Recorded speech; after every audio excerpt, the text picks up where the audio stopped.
When the following night came, the dead approached noisily, pushing and shoving. They were scoffing and exclaimed, "Teach us, fool, about the Church of Holy Communion." But Philemon stepped before them and began to speak, and this was the fifth sermon to the dead. The world of the gods is made manifest in spirituality and in sexuality. The celestial ones appear in spirituality, the earthly in sexuality. Spirituality conceives and embraces.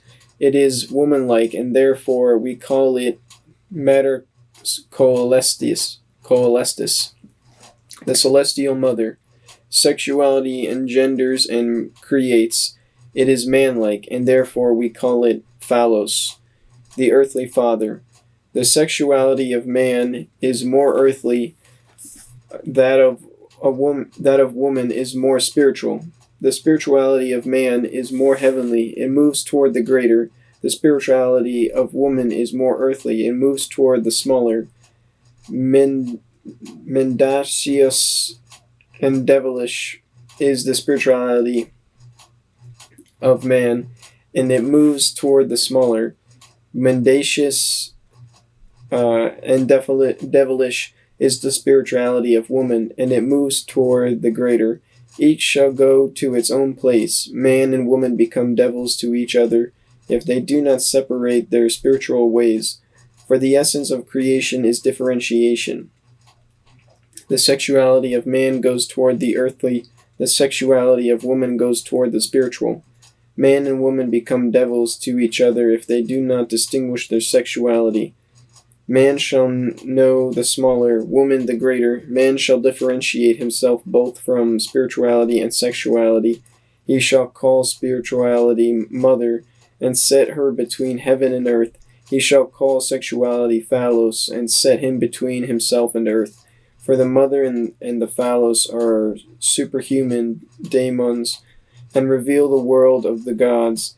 They affect us more than the gods, since they are closely akin to our essence. If you do not differentiate yourselves from sexuality and from spirituality, and do not regard them as an essence both above and beyond you, you are delivered over to them as qualities of the pleroma. Spirituality and sexuality are not your qualities, not things you possess and encompass. Rather, they possess and encompass you, since they are powerful daemons, manifestations of the gods, and hence reach beyond you, existing in themselves. No man has a spirituality unto himself, or a sexuality unto himself. Instead, he stands under the law of spirituality and of sexuality. Therefore, no one escapes these daemons. You shall look upon them as daemons, and as a common task and danger, a common burden that life has laid upon you. Thus, life too is for you a common task and danger, as are the gods, and first and foremost, terrible Abraxas. Man is weak, and community is therefore indispensable. If your community is not under the sign of the mother, it is under the sign of the phallos. Absence of community is suffering and sickness. Community is everything, and dismemberment community in everything is dismemberment and dissolution. Differentiation leads to singleness. Singleness is opposed to community, but because of man's weakness with regard to the gods and daemons and their invincible law, community is necessary, not for man's sake, but because of the gods. The gods drive you to community. Insofar as the gods impose community upon you, it is necessary. More is bad. In the community, every man shall submit to others, so that the community is maintained, for you need it. In singleness, every man shall place himself above the other, so that every man may come to himself and avoid slavery. Abstention shall hold good in community, extravagance in singleness. Community is depth, singleness is height. Right measure in community purifies and preserves. Right measure in singleness purifies and increases. Community gives us warmth, singleness gives us light. When Philemon had finished, the dead remained silent and did not move, but looked at Philemon with expectation. But when Philemon saw that the dead remained silent and waited, he continued, and this is the 6th sermon to the dead. The daemon of sexuality approaches our soul as a serpent. She is half human soul and is called thought desire.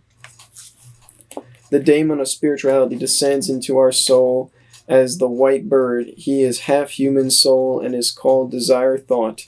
The serpent is an earthly soul, half demonic, a spirit, and akin to the spirits of the dead. Thus, too, like these, she swarms around in the things of earth, making us fear them, or else having them arouse our craving. The serpent has a female nature, forever seeking the company of those dead who are spellbound by the earth, and who did not find a way across to singleness. The serpent is a whore. She courts the devil and evil spirits. She is a mischievous tyrant and gadfly, forever inveigling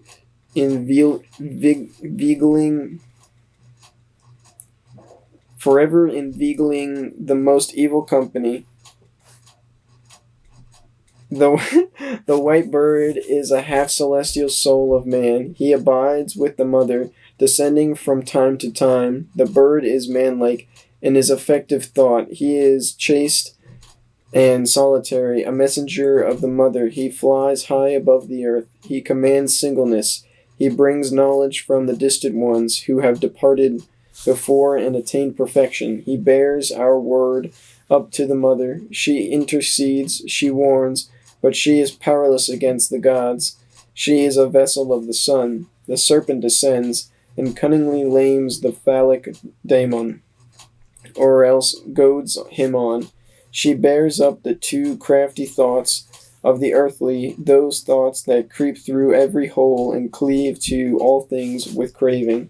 Although the serpent does not want to, she must be of use to us. She flees our grasp, thus showing us the way, which our human wits could not find.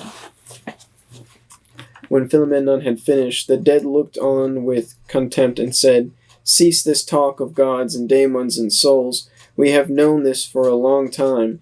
But Philemon smiled and replied, "You poor souls, poor in flesh and rich in spirit. The meat was fat and the spirit thin. But how do you reach the eternal light? You mock my stupidity, which you too possess. You mock yourselves. Knowledge frees one from danger, but mockery is the other side of your belief. Is black less than white? You rejected faith and retained mockery. Are you thus saved from faith? No, you bound yourselves to mockery, and hence again to faith, and therefore you are miserable." But the dead were outraged and cried, "We are not miserable. We are clever. Our thinking and feeling is as pure as clear water. We praise our reason. We mock superstition. Do you believe that your old folly reaches us? A childish delusion has overcome you, old one. What good is it to us?" Philemon replied, "What can do any good? I feel you from what still holds you to the shadow of life." Philemon replied, "What can do any good? I free you from what still holds you to the shadow of life. Take this wisdom with you, and this folly to your cleverness. Add this folly to your cleverness, this unreason to your reason, and you will find yourselves. If you were men, you would then begin your life and your life's way between reason and unreason, and live onward to the eternal light, whose shadow you lived in advance.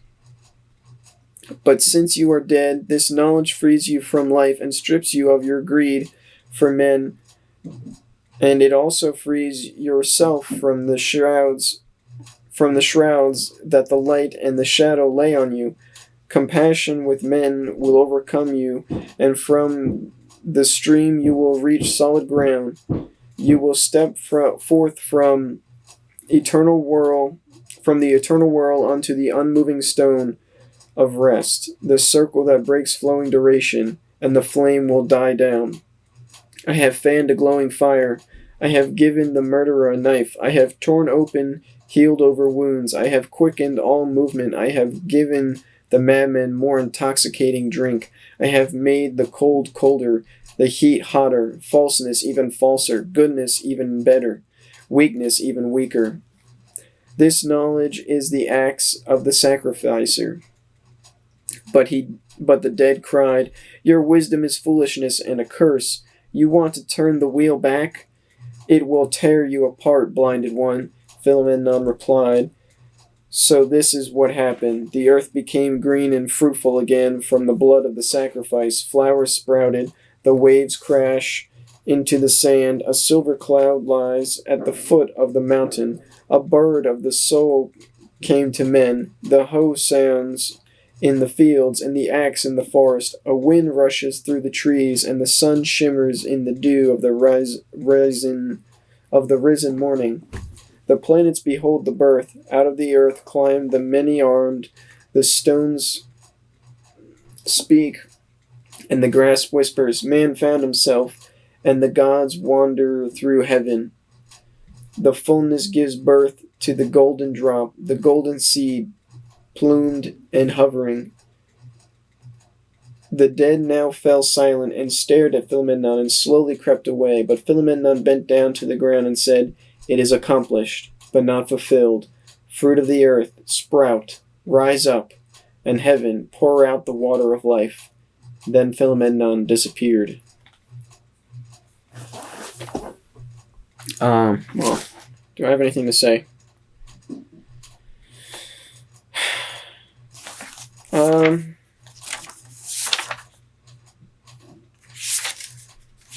There was something I thought about, but I forget.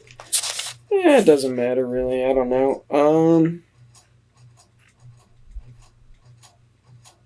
Yeah. It was about just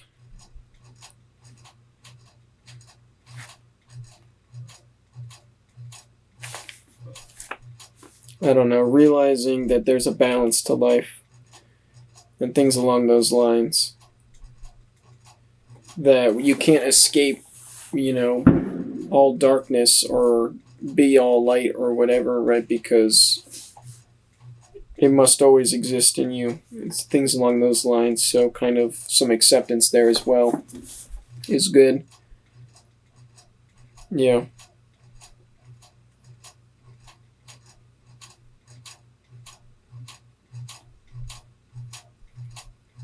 Oh, you know what? I should probably read this part here as well. So we'll continue.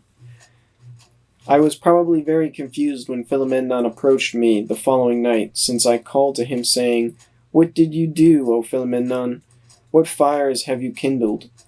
What have you broken asunder? Does the wheel of creation stand still? But he answered and said, Everything is running its usual course, nothing has happened, and yet a sweet and incredible mystery has taken place. I stepped out of the whirling circle. What's that? I exclaimed. Your words move my lips. Your voice sounds from my ears. My eyes see you from within me. Truly, you are a magician. You stepped out of the whirling circle? What confusion! Are you I? Am I you? Did I not feel as if the wheel of creation was standing still? And yet you say that you have stepped out of the whirling circle. I am truly bound to the wheel. I feel the rushing swaying of it, and yet the wheel of creation also stands still for me. What did you do, Father? Teach me. Then Philemon said, I stepped onto what is solid and took it with me and saved it from the waves' surge, from the cycle of births, and from the revolving wheel of endless happening. It has been stilled. The dead have received the folly of the teaching. They have been blinded by truth and see by mistake. They have recognized, felt, and regretted it. They will come again and will humbly inquire, since what they rejected will be most valuable to them. I wanted to question Philemon since the riddle distressed me, but he had already touched the earth and disappeared, and the darkness of the night was silent and did not answer me. and my soul stood silently, shaking her head, and did not know what to say about the mystery that Philomena had indicated and not given away.